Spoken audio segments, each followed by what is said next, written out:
Hello and welcome back, everybody, to the DanJohnUniversity.com podcast. I'm Dan John. This is episode 247, and I had to double check that. It's kind of fun to see they're going to be up to 250 pretty soon. We've been doing this quite a while, and every so often I'll remind the audience that Pat Flynn told me years ago that the average podcast only makes it to 7. And the reason this podcast is so easy for me to keep going is because it's a question and answer format. And I really appreciate your questions. If you have questions, send them to podcast@danjohnuniversity.com. People often ask on the shorts, how do I send in a question? I don't know how we're going to do all this on those shorts, but so just remember, if you have questions, watch one podcast and you'll hear podcast@danjohnuniversity.com. I'm willing to answer just about any questions about any subject when it comes to fitness. Interesting, I also get a lot of questions about, life, and I'm happy to answer those too. Our first question is, it's interesting. It's from Dave, and Dave says this: I work with a group of boys on the high school varsity basketball team, and you're a better man than I if you're working with high school basketball teams. We've done easy strength and have done hill running and kettlebells and have a pretty good solid base with the majority of the boys. Yeah, I think if you're doing hill running, it reminds me of those Loyola Marymount teams back in the day. I think that's a great training program for any athlete. In fact, what I'm hearing here, if you're doing easy strength and, hill sprints, everything else is fine, but that's that Pareto's 80-20 rule right there. That 20% is massive. I have found the hardest attribute to build is the first step and then the 5-step, like in a closeout, speed and quickness. I feel like the mind-muscle connection is vital here, getting that split-second firing of explosiveness, and we've done Olympic work and plyos to build it up. So Dave, I'm not going to agree with you on that. I'm still a believer that agility, quickness, things like that are, you know it when you see it, but I think it'd be maybe even more valuable to video your athletes doing it and do like we do in track and field and see if there's a glaring error or two. I remember we had that sprint coach come to the University of Utah a long time ago, and then I was able to get several one-on-ones with him, and his explanation of the little small movements. For example, when you're driving here and if you're driving that way, you use that arm, the opposite arm, to help the movement. And of course, if you study Tim Anderson's original strength, we call it frozones, but it's the 6-point, the bird dog speed skater, which is just a marvelous exercise.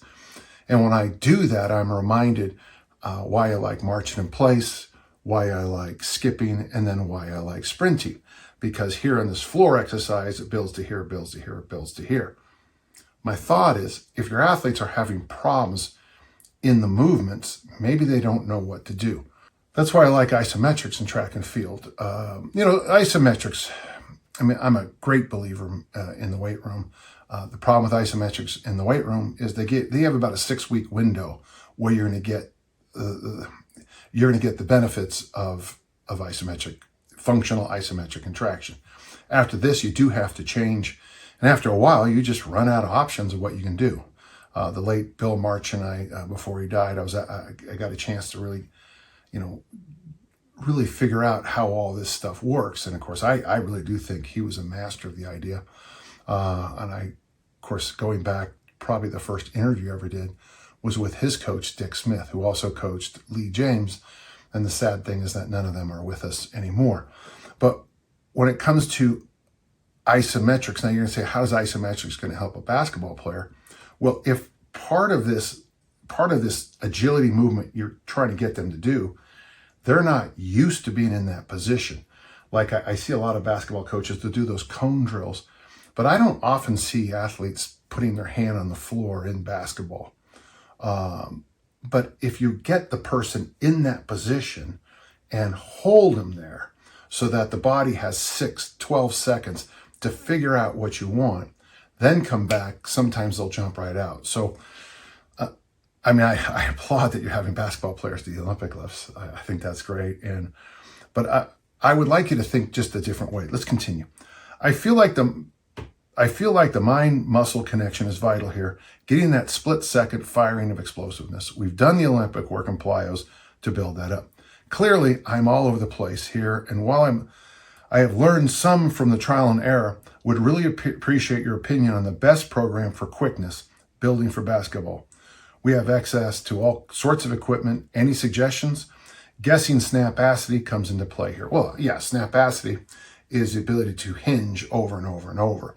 Snap, and of course, work capacity, and you take those two words and smash them together.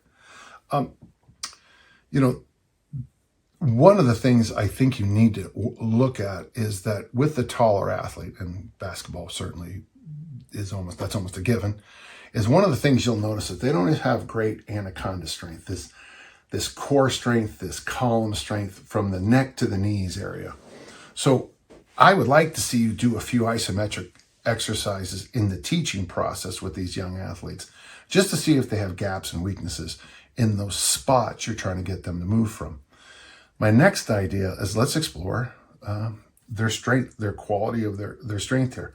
Because, when I look at young athletes, sometimes it does remind me of like 2 and 3 year olds, because their body is growing so fast in some cases that they're all over the place. A friend of mine in elementary school just came to mind, and when he hit his growth spurt, when he ran, everything went in every single direction because he was just relearning everything.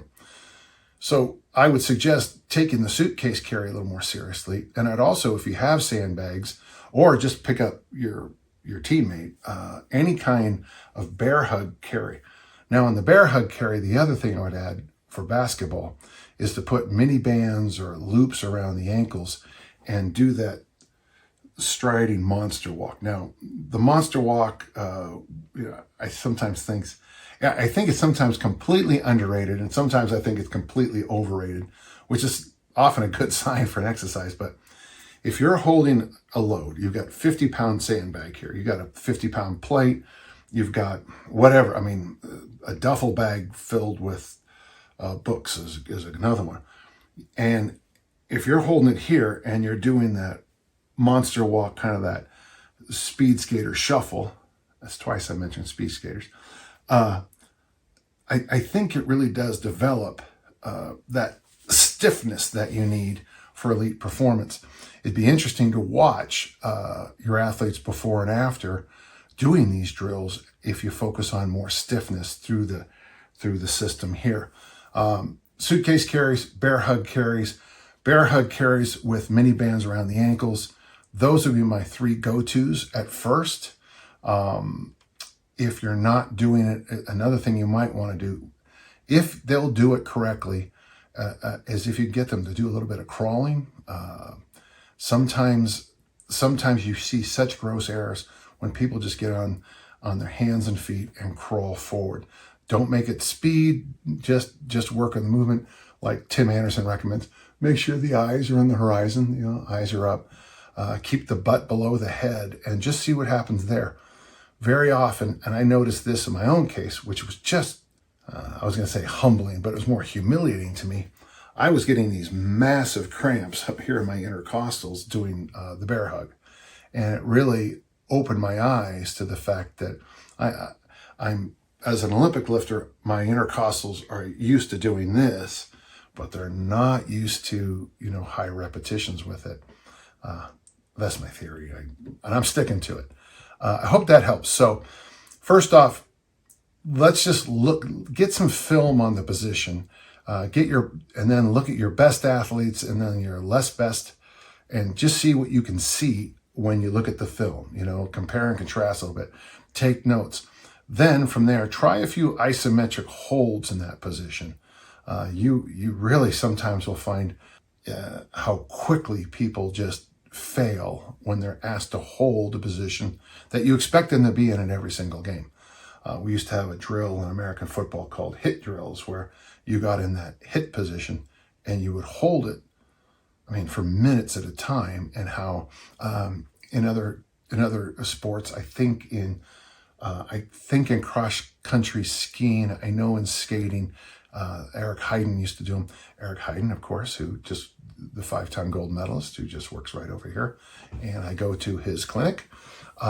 He would hold wall sits for, like 5 days or whatever it was, just an incredible show of, strength endurance. After you find that position and maybe you get them in that position, slide over into the suitcase carry, the bear hug carry with monster walk, maybe some bear crawls, and get a sense of things. And then actually maybe even just practice in much slower terms that movement in that position. In American football, of course, we often, the phrase is walk it, talk it, chalk it. So you walk through drills. And I'm still a big believer that you got to walk before you sprint. So I know I'm all over the place in your answer, but I think that helps. And thank you for your question. All right. We have a question from Jason. I am a 29-year-old mixed martial artist athlete, and I'm currently doing your Mass Made Simple program. Jason, right from the start there, I don't know, but doesn't mixed martial arts have weight categories?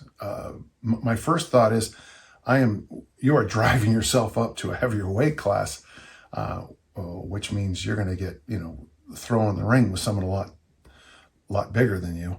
I've already finished 5 weeks and gained 7 kilos from 85 to 92 at 183.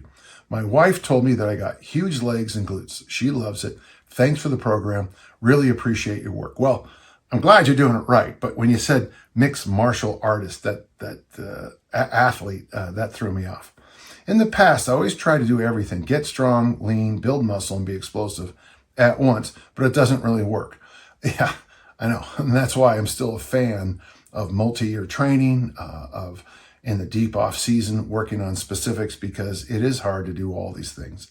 Your book opened my eyes and made me concentrate on just bulking. So I skipped martial arts for the past 5 weeks for my bulking goal, which I really like the idea of. I think, when I'm working with American football teams and we're trying to bulk up, if the other coaches are saying we're going to bulk up and work on our speed and sprints, you're chasing 2 rabbits, as I always say, and you're not going to catch any. I just asked myself what to do after Mass Made Simple. Of course, I would love to keep the gains and strength I work for, but I need to become more athletic again and regain my endurance and lose some fat too. I know you've answered the question already a few times. Yes, I have. But would you just do it again precisely for a mixed martial artist athlete? Well, you're forcing me into a box here, Jason, and the box is this. If you're over 22 and you're not a professional athlete, if you're not getting paid to do this, no matter what choice you make is fine. Now, if you're getting paid to do this, I'm sure your staff, your organization, your group is all saying, why is he putting on all this weight? But let's keep going. Besides the strength conditioning, I plan to go to practice 2 times a week. There will be a conditioning for warm-up technique and a lot of fighting. What is the advice considering my depiction? Well, if you're only going to practice 2 days a week, that's just not enough time on the mat. You should be on the mat 5 to 7 times a week, probably 7 better. But for the area of strength and conditioning for martial arts, the tradition literally is all over the place. It is really hard to get a handle on how one trains for any kind of fighting art. Whether you love or hate Bruce Lee, one of the nice things that Bruce Lee did for the whole area is he introduced weightlifting. Then, of course, if you read later the work of like Ken Shamrock, you'll see that he the high rep calisthenics are still there from the Hindu wrestling tradition. There's weightlifting. He has powerlifting in his materials. He has Olympic lifting. He has bodybuilding in his materials. And of course, I'm convinced that what I learned years ago is very helpful. My neighbor was one of our national level judo fighters, and he went to a big international meet in Spain. And that's, of course, why we started calling people would ask him, what's USA? USA? What's USA? I think I couldn't tell if they were making fun or not, but he went against a very good team from the East, Eastern European team. And one of the things he said that I couldn't believe how they could throw us around. And then he asked, how do you guys train? And they just Olympic lifted. That's how they trained. And at the time, they would have still done clean and press, snatch, and clean and jerk. So when I work with somebody who wants to do any kind of fighting, I go back onto that tradition and do the Olympic lifts. Now, the problem is, and let's review this, you're 29 years old. And so my advice to you right there was, I want you to learn a whole new sport. I want you to learn all these new lifts. I want you to learn, and that's difficult. So what you need to do, and I have that thing called the movement matrix. It's in lots of my handouts. It's in a number of my books. But, I take the whole push, pull, hinge, squat, loaded carry, and then I just fill it in from isometrics to strength and power movements to anti-rotation movements to what I call the triads, which are combination movements, and then to the Olympic lifts. One of the things you're going to have to do is look at a list like that and figure out where can I get the benefits with the lowest level of learning. I mean, obviously the simplest way to exercise to do the hinge is probably the hip thrust. When you look at the hip thrust, to me, I see the deadlift and I see the Olympic lifts.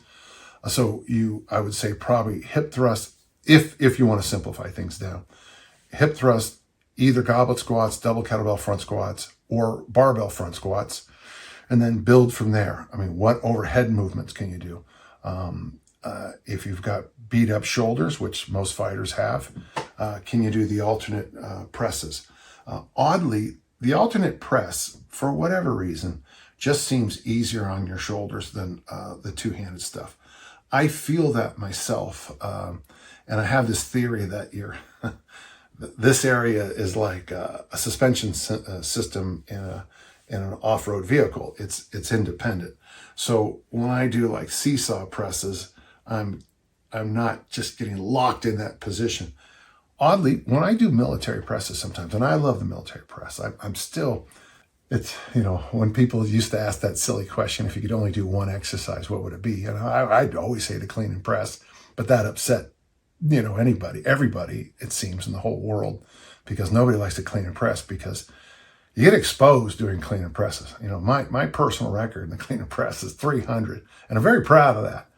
But I don't think it took a long time to get there. It was a goal I'd been seeking for a long time. But clean and pressing 200 is really hard, really hard. Clean and pressing 135, 60 kilos, and 60 kilos, 80 kilos, 90 kilos. Clean and pressing your body weight, that's hard stuff.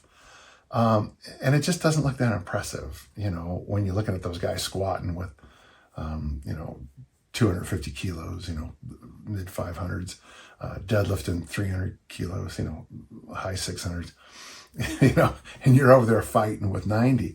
But for sports, I think the clean and press is the best way to go. So in your case, I'm recommending hip thrusts, a squat variation that you like. It makes you feel good and doesn't torture your wrists or elbows or shoulders. And that's why I think the double kettlebell front squat is so good for most people. You get all that anaconda strength, but it doesn't, it doesn't really tax your wrist, your elbows, and your shoulders as much as, say, the front squat, the overhead squat, and even the back squat. I'm amazed sometimes how many people who are in the fighting arts they can do back squats. We use Dave Draper's True Squat, and it's got those handles here. So, but because they can't bring their hands back. So that's what I would recommend. So the work I'd like to see you do is hip thrust, that squat variation, an overhead movement, the alternating press, the swing, seesaw press, barbell press if you can do it. And then, and get good at those three. I would say suitcase carries, farmer walks, sled pulls, and prowlers, sled pushes, and rotate those loaded carries through as much as you can. And just make it as simple as you can and walk out the gym. I appreciate your question. I didn't mean to push back so hard on the Mass Made Simple stuff, but because it's my book and I love it. But sometimes you got to make sure that program fits your needs and not some other things. And tell your wife you're welcome, okay, with your new hypertrophy and new body, okay? Thank you very much. We will. I'd like to hear how that goes. Okay, thank you. Bye. So we got a question from Tom. I'm an amateur cyclist in the 55 plus category. You know, a number of people in my inner circle are cyclists, and the question you ask is, I'm going to give you the solution that the members of my inner circle who are cyclists gave me. So this is great. I train the bike 6 to 10 hours per week, depending on my work schedule. I like to lift 2 to 3 days per week, and I was thinking about easy strength would be a good program to go with. I have been lifting most of my adult life and familiar with deadlift, squat, etc. And I was wondering what would your suggestion would be for a lifting program. Well, I do think it would be easy strength, and so how you work out whether you're going to lift then ride or ride then lift, from the feedback I've received, is lift then ride. And if you get up in the morning and get your lifting session in, you have your bike ride in the afternoon, that's fine. If you're going to go back to back, I really would like you to go lift then ride, because once you get back from the ride, not a lot of people want to deadlift after 100 miles on the bike. For the exercises, I would try to get yourself away from any exercises that exacerbates this position. So I would, if you're going to do a press, I almost insist it's of the vertical variety. If you're going to go with dumbbell kettlebells, I think the alternating press. I talk about the touchdown press in a couple of my recent podcasts. The seesaw press, if it's barbells, obviously the barbell press. I would stay away from a bench press because of that position. We just don't want to be in that position very much. I don't think you should, I think you should hang as part of your warm-up.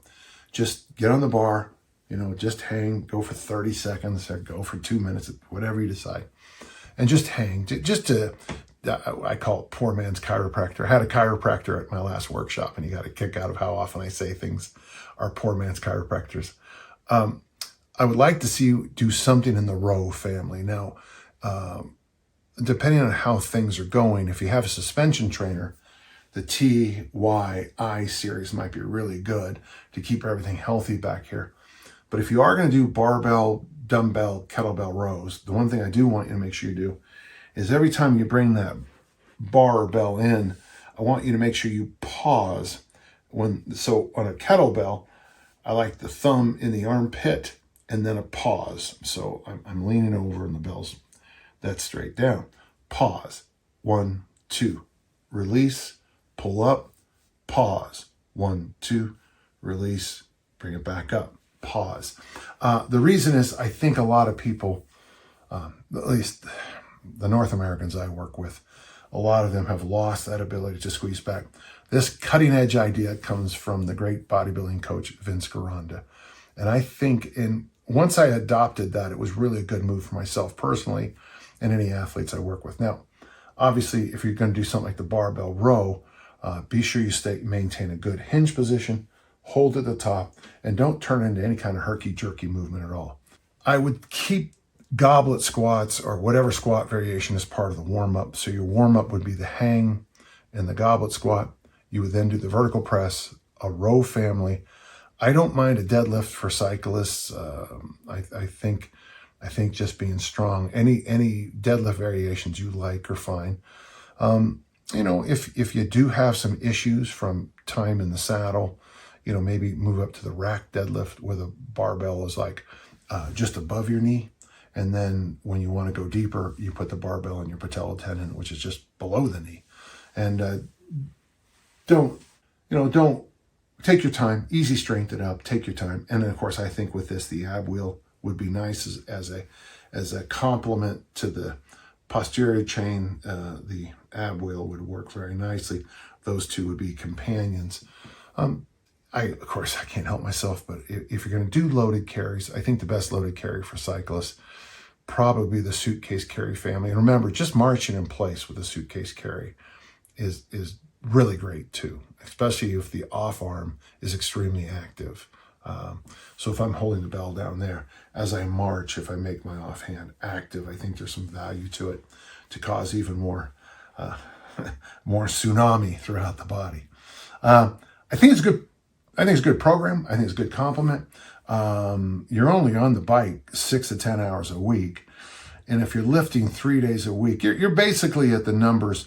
I think if you're on the bike 5 hours a week, so that's either, 3-hour sessions or 2-hour sessions, and you're lifting 3 days a week, I think you can work that out, that I would at least double up 2 days a week with lifting and biking. 1 day a week, be sure to just lift only, and 1 day a week for sure, just bike only. So there's 4 days for you right there. Monday, lift in the morning, bike in the afternoon. Tuesday, maybe just a nice, easy bike ride. Wednesday, just lift. Thursday, maybe another easy bike ride, or just take the day off. Friday, the lift bike day, and then Saturday or Sunday, get those miles in, or if you're in a race of some kind on both days. Thank you. I hope that helped. Appreciate it.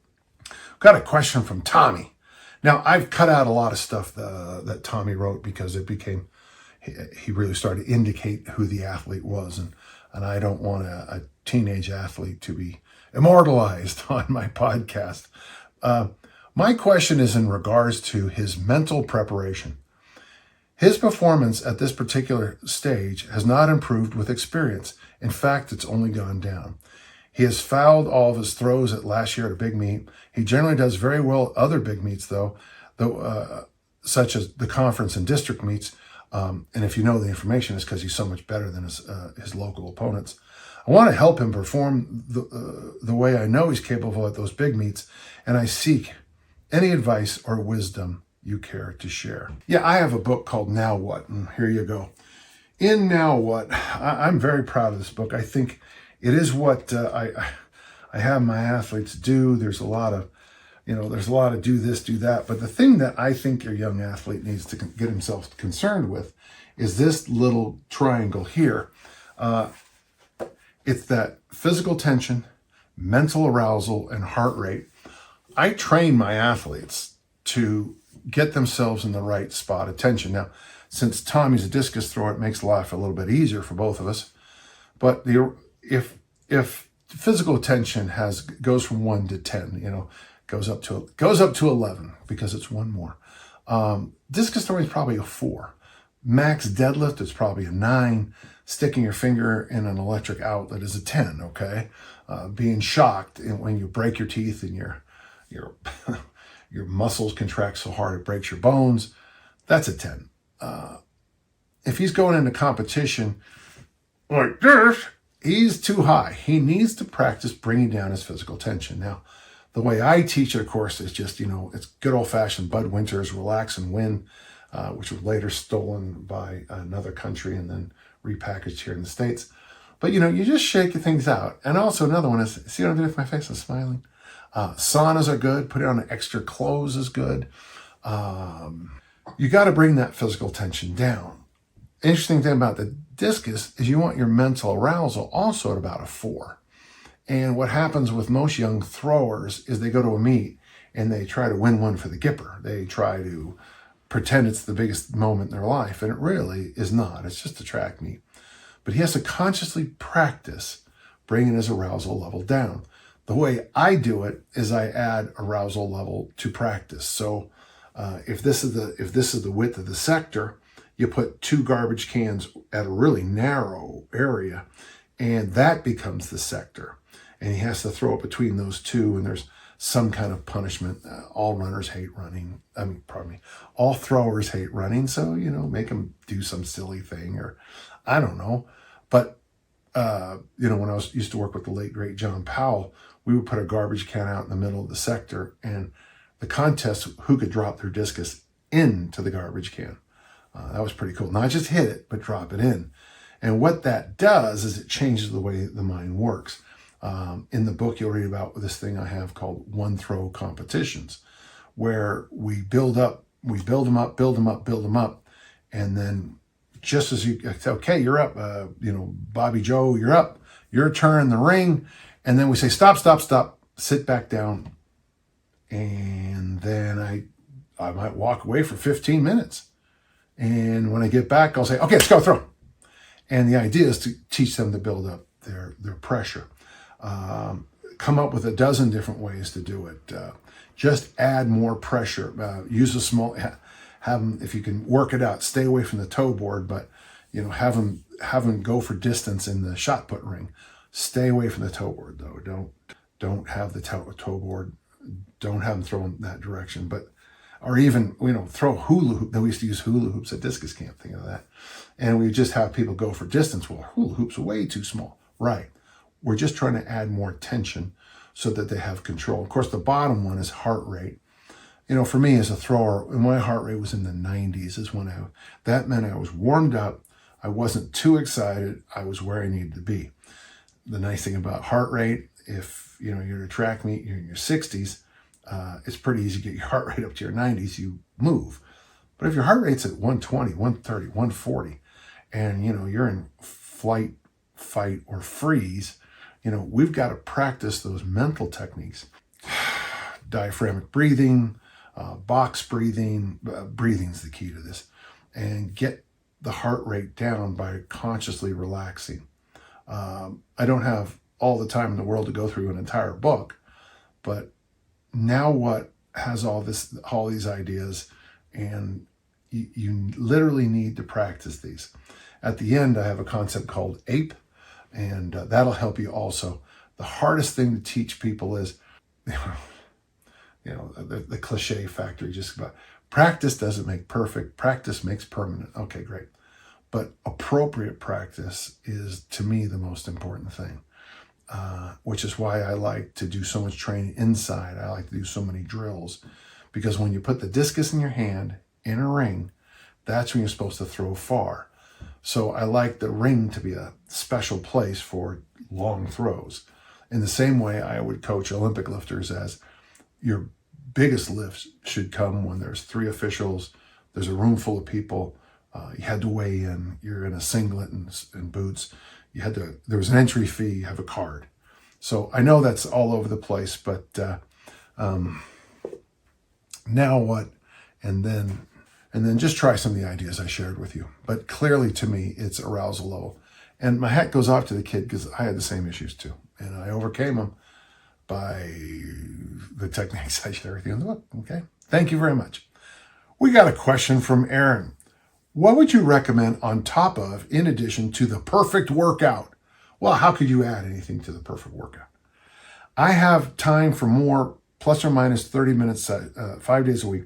I'm curious what you would recommend for a healthy, formally strong 45-year-old man. I train in my garage, our equipment, lots of kettlebells, sandbags, stones, assorted heavy objects, dumbbells, barbells, blah, blah. He's got it all. Okay. Well, the perfect workout, I have it here on YouTube, me demonstrating, but let me just give you the variation that most people do. It's 3 rounds of 8 of half kneeling press times 8 left, half kneeling press times 8 right, and then a 30-second hang, and you do 3 rounds of that. After that, you walk over to I like kettlebells. You do the goblet squat to overhead squat lift. It's funny, I usually say 8, but when I'm doing it, I only seem to do 5. And then after that, let's just simplify it even more. A hip thrust variation. I also include some other things, but I have the magic drill and the Bulgarian goat bag. But let's just do hip thrusts, and I want you to go to failure on those. I want you, the way we do it is you double band to failure, take off a band, single band to failure, take off a band, and now you have no bands, and then you just grind out as many reps as you can. And then you pick up a bell, one single bell, and you suitcase carry out and back. Now, obviously, there's more to it, but the idea of the perfect workout from my book, Can You Go? This is how I think you should train twos, people who need mobility. And so you're doing these mobility movements. The half kneeling press is mobility movement. The hang, the hip thrust weirdly might not be, but for a lot of people, it exposes the tightness in certain parts. Goblet squat, overhead squat. And the suitcase carry, you say, well, that's not a mobility movement. But a lot of people just need that the strength through here, and it seems to help. Well, since it only takes, 9 to 10, 15 minutes, now you have all the time in the world to do other things. I mean, with the equipment you have, I would just add a lot more loaded carries, at least one day a week. Just throw the sleds and the heavy objects, the stones, the sandbags. We do the grade 8 workout. You put 8 things out there. You pick them up. You walk them back. You pick up the next thing. You walk it back. You pick up. You just keep picking things up, carrying it down to a spot, bring it back, and go to the next one. By the way, it's exhausting. If you're doing that with waiter walk, rack carry, suitcase walk, farmer walk with a trap bar, sandbag over the shoulder, and you've got sleds, 1 or 2 sled pulls, it's a lot of work. I would work at least one day a week, do that. And then the most important thing for you, Aaron, on this particular question is for you to figure out what you need. I mean, if I was just living off the perfect workout for my mobility, I would probably have an additional day a week where I would do nothing but Tim Anderson's original strength. I would do the neck nods, the find your back pocket, the egg rolls, the speed skaters, the gait pattern stuff, the maybe infinity. If you don't know what I'm talking about, it's okay. I'm just giving you examples. But I would really spend 1 or 2 days a week working on that, because that's going to help your mobility. Now, since you said you want to be a healthy, formally strong guy, I would also so 1 day a week do all the loaded carry stuff. 1 or 2 days a week do that extra mobility stuff. And then on one other day a week, you said formally strong, just maybe pick an exercise for 3 weeks and say, well, I'm going to get strong on this lift again, military press for 3 weeks. And at the end of the 3 weeks, say, oh, okay, that's good. And then find another lift and do something akin to the 1 lift a day program with the perfect workout as the spice. I don't know, kind of sounds good to me. The most important thing, though, is you just got to kind of experiment and play around and think things through a little bit, okay? Aaron, great question, and I appreciate that. It's a good question. When I give people the perfect workout, usually it's a busy person who has mobility issues and can mix mobility work with that little workout, and all we're just trying to do is kind of get them into more mobility. Tends to help people with their sleep. Their sleep helps them with the body composition, and then it just goes, you get that nice little cascade of things happening. Thank you. Fun question. Thank you. Jim has a very simple question, and I'll do my best to answer it. Jim says, how do you feel about the trend towards the reason, rationalization, or excuse that we do things that are detrimental to our health, like eating junk food or spending hours sitting and watching TV, because our brains are hardwired that way since the dawn of humankind? Yeah, actually, I agree with it. We are hardwired for it. Charles Darwin is often misunderstood. His big thing was survival doesn't go to the biggest bicep. Survival goes to survival goes to the members of the species that kind of figure things out. And one of the ways humans, I think, survived through all the famines. And I remember that one really good documentary talked about how humans may have been down to a surviving number of only about 600 at one time. Well, those who survived were probably those who figured out how to store fat better. They're like that old joke powerlifters have. Don't walk if you can stand. Don't stand if you can sit. Don't sit if you can lay down. I always loved that little thing some of my powerlifting friends would say about conditioning. If you're trying to if you're trying to survive, it makes sense to sit down and, save resources. Also, too, I think, and you also mentioned TV. I don't think there's any, TV. I don't think there's any question that, I don't think there's any question at all that Facebook, Instagram, and all the different tweets and all the other nonsense that you see, they are designed to hijack your brain. The fact that there's that blue color that all of them use, because as someone told me this weekend, that is crack cocaine for your brain. It's, it lights up all the synapses. At the inner circle, Alex told me a cool thing to do. On my phone, my iPhone, I press the button 3 times and it goes to black and white. Weirdly, the moment my phone goes to black and white, the the little crazy monkey mice in my head suddenly lose interest in doom scrolling. So I do think we are hardwired. I think we're hardwired to gain fat because it is a way to survive long enough to pass on our DNA. I think we are hardwired to watch TV because, it's 9 o'clock at night, and you should at 8:58 at night, and it's time to go to bed. But what did they say? Tonight on, Friends and Family, does Joey eat the sandwich or whatever? They're just throwing candy at you to keep you around. So yeah, I think it's true. Can you overcome it? Well, I sure hope you can. I mean, hang on. One of the things I talk a lot about with my inner circle and at workshops is that it's very easy to become elite. I got this from Earl Nightingale, who really changed my life back when I got back from the Middle East and I was so ill. 40 years ago. His audio series, Lead the Field, talked about getting in the top 5% of everything I do.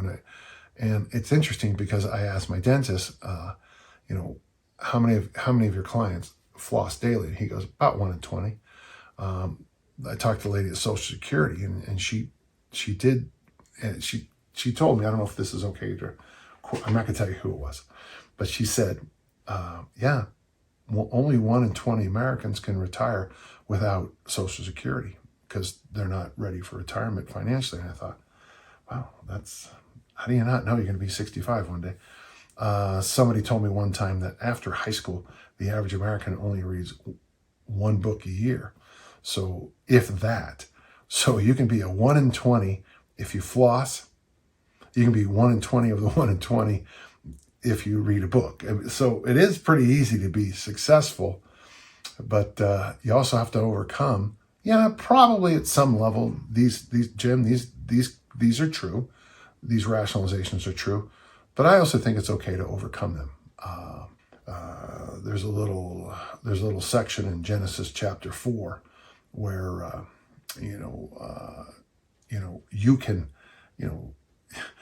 you have the skill to overcome those desires, those urges. An urge is a demon, and but you can overcome it. If you're not a biblical person, just read Socrates, Plato, and Aristotle, because they talk about the same concepts of taming your urges. It is a huge part of Western civilization, and I still think that part of education should be to teach people to tame their urges. And I didn't say it was easy, Jim, but I think it's true that we have these urges to not do things, and it's our job to roll out of bed and train. So thank you. So Sean is going to finish off this week. I have a history of low back injuries from the military, and every time I tries to ease into squatting in my train, I get hurt again. I bulged a disc in my lumbar spine last year doing some goblet squats with a light weight.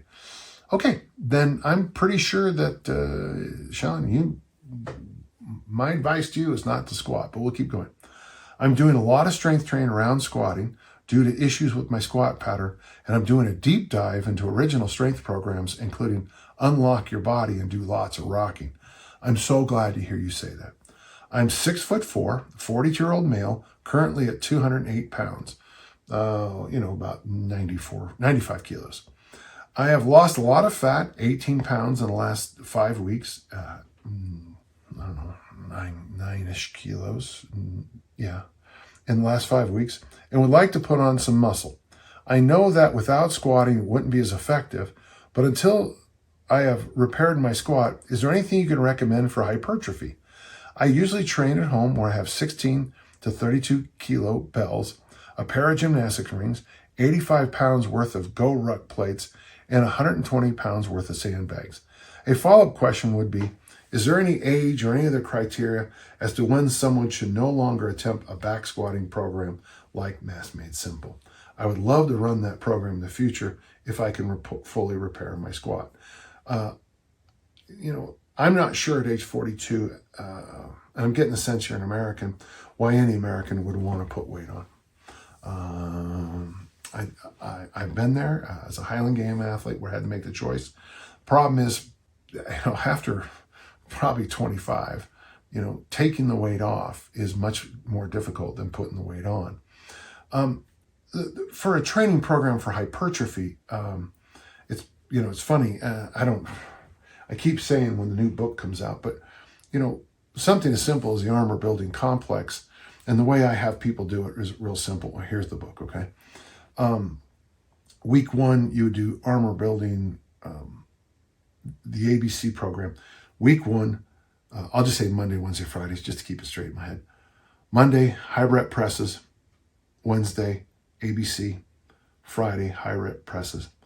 Week 2, ABC Monday, high rep press Wednesday, ABC Friday, and repeat. Ad vomitorium, and repeat until you're bored. I think that's a real good program. Now, I'm not sure if you can do double kettlebell front squats, but I would keep, if I were you, I would you have sandbags. Sandbag carries are wonderful for, really knitting your body back up, really tying things, getting that anaconda strength that's going to help with your lower back and probably your squat pattern too. Personally, I'd rather see you do like crawls dragging a sled, crawls dragging those Go Ruck plates. I'd rather see you doing on those gymnastics rings, TYI. I'd like you to feel good for a while. Keep on doing those original strength rocking movements, but maybe even get out of your mind this own personal competition you're in about, I got to get there so I can do this program. Mass Made Simple, I love it. I think it's a great program, but it's written for American football players. It's written to these once or twice, these 6-week chunks where you're trying to build up the rugby player, the American football player, to get them bigger so they're harder to. The old joke in American football is everybody gets slower during the games, nobody gets smaller, and that's the idea. I mean, if you're just doing it as because I have a friend who he signed up for Ranger School just to say he could do it. It probably is not going to help his health long term to, eat grubs for a couple of weeks, but this was something he wanted to do. Did it help him long term in his military career? I don't know. So you finish Mass Made Simple, you've put on 15, 20 pounds more, your thighs blow up, your lower back gets a little glassy again because of all that high rep stuff. Was it worth it? So I really like you to do a cost to benefit analysis on this and think it through. I mean, I got great respect for the attempt. Don't think I don't respect that, but it is one of those things that's going to be hard over time to make more sense. You're 42, and not very long from now, you're going to be in your 50s. And in your 50s, you're going to notice that you're going to want to keep up as much lean body mass and as much mobility as you can possibly have in your body. And you want to keep some fast twitch muscle fibers going. If you crack that back again, it might make it a harder thing to do. It's interesting. I'm just going to stop here for a second, Sean. A bigger question would be, when should you stop squatting heavy? My own story, I was at the Olympic Training Center. Maybe I should mention where I was, but, they told me this is the worst time I ever went. I was told that I needed to get on a high carb diet and get my squat through the roof. So I did. I squatted. My squat, I always use Vasily Alexiev's advice that your squat should never be more than 10 kilos above your clean and jerk. So when I was clean and jerking 175 kilos, 385, that meant, I would back squat 185, which is not very much, 407 or something like that. And I always felt good and I always threw far. Well, I drove my back squat up to 605 for 3. My stomach got distended. My joke always was, I couldn't walk up a flight of stairs, but I could pick it up. And my discus didn't go very far because I think the back squat, even at the max level, now I know there's powerlifters rolling their eyes right now. And I'm sure we're going to get a few comments about, but long term, now the thing about being a track and field athlete is I can look out there and I can tell whether or not it worked or not. Getting my back squat up heavy did not help me throw farther. Straight. I know it because I could look at the distances at track meets. When I decided to take John Powell, the world record holder in the discus, his advice, he told me if he could do it all again, he would never squat over 225, 100 kilos. But he would always keep it at 10. So it becomes where do you want to stand? There is a cult of squatting. It's interesting. We have a cult of burpees. We have a cult of squatting. We have a cult of pull-ups online. Everything is just so. But I know that the cult of squatting is all angry at me right now. But the movement of squatting is extremely important. The load is less so. It is true for hypertrophy purposes. And I still believe this. High rep squatting might be the best way to get get the hypertrophy up. And I discuss this a lot in the Easy Strength Omni book. But for you, former military, 42, dealing with the squat pattern, keep doing those rucks. And I want you to look good, feel good, move good in your training. And let's just keep rebuilding that squat pattern until it feels good to squat. And if it doesn't feel good, I don't want you adding load. Okay? Thank you. Well, there you go. That was a good episode. Great questions. Episode 247. Each and every week, I sit down here and answer your questions.